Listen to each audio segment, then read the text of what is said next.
You ever seen someone's career disappear right before their eyes? Sometimes it's usually over, an outburst or saying something really stupid.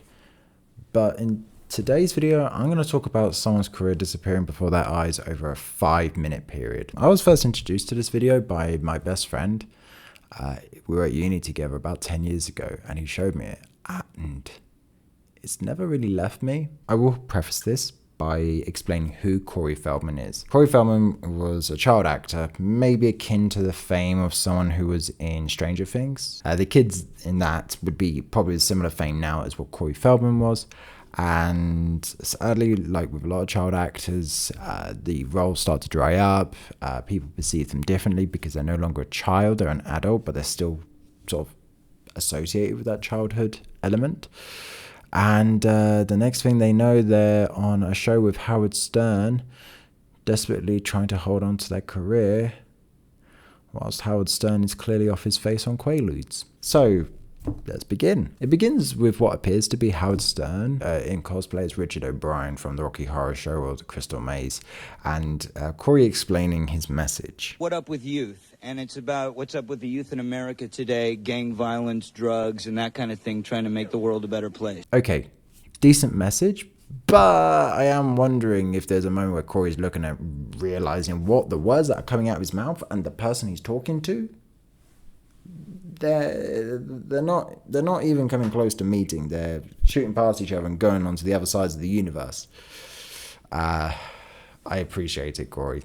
I really do, and I'm going to appreciate it a hell of a lot more as you go along in this video. I could relate to that, for sure. Let me tell you something, man. I'm not kidding. I really think that's good for the youth, I don't know what is happening with Howard in this video, but I really, really think he needs to be taken to hospital because I do think he's having a stroke. At least a mild one. So Corey starts to approach his doom, and why did I have to see half of Howard Stern's ass? I mean, please. It doesn't get any better no matter how many times you've watched this. You have that staring at you. This video is never going to be able to be monetizable. Either way, butt cheeks aside, weird dress sense aside, ball caps aside, we press on. Oh, shit. You can tell this is the 90s because we've still got things like this.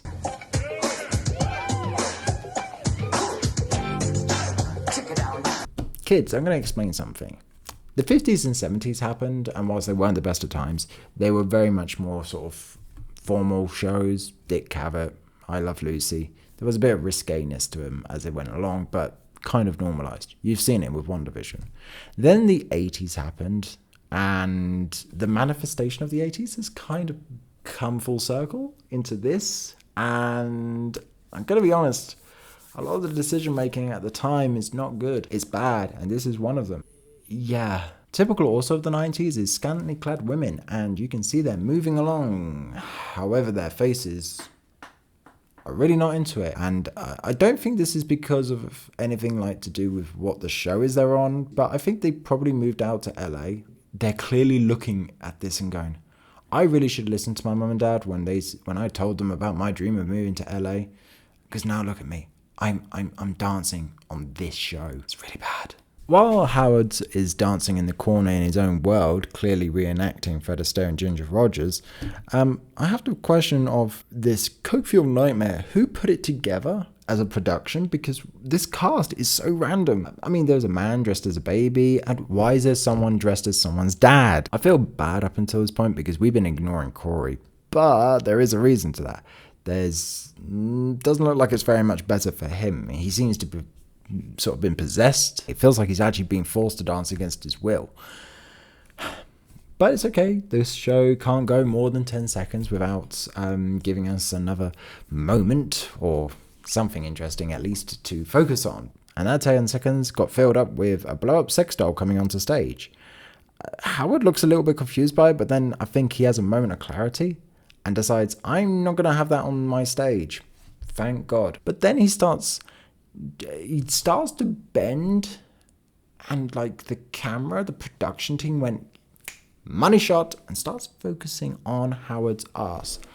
I cannot tell you why this is happening. I don't know what's going on. I'm scared. And why is the golfing dad right behind him and smiling like he is? It's terrifying. Okay. We're getting to a point. Okay, we're getting there.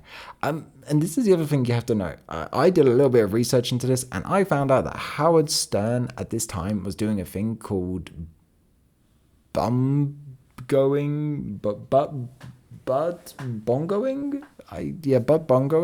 He had a VHS out for this, and he made $10 million from it, which I found out 20 million by today's money. That is insane. If someone said to you, I'm going to do butt bongoing, okay, how much money are you planning to make on it? 0? No, $20 million. What? Fortunately, as you can see, you can only keep it up for so long. Fortunately, the cocaine does wear off, or whatever he's on, and eventually everyone seems to get a bit tired, and they realize, oh, Corey's here, we need to focus on him, and this is actually to Corey's detriment, because now we get to see him at the apex, and he only has a few lyrics to play with, basically what's up with the youth and some others that I don't even really want to remember because they're not that good. But bless him, he is trying, and you can see how much of an homage he is paying to Michael Jackson. I feel his intense energy is like going against the room, and as a result, it's not missing now, it's just creating. You know, like when you're at school and you learn about how tectonic plates push together to create mountains. We're getting mountains, people, and we're at the peak. Eventually, Howard Stern gets himself on stage, and either as a form of mercy killing, or because you can only ask the people what's up with the youth so many times in a video, Howard continues to make sounds that I make when I'm on a flight and I get woken up by the turbulence. Here is my favorite part of the video. Howard Stern staring at Corey, and this happens. And it isn't the loudest of the funny, but to me, it just is the last gasp of air of everything going. And you can see Corey Feldman and his career disappear.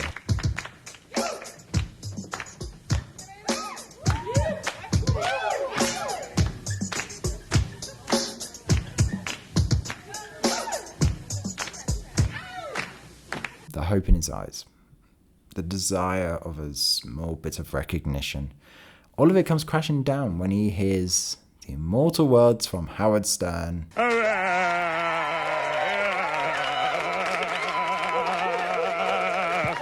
Well, hey, Corey, that was really great. Corey, I feel like someone needs to make you a nice cup of tea and tuck you into bed.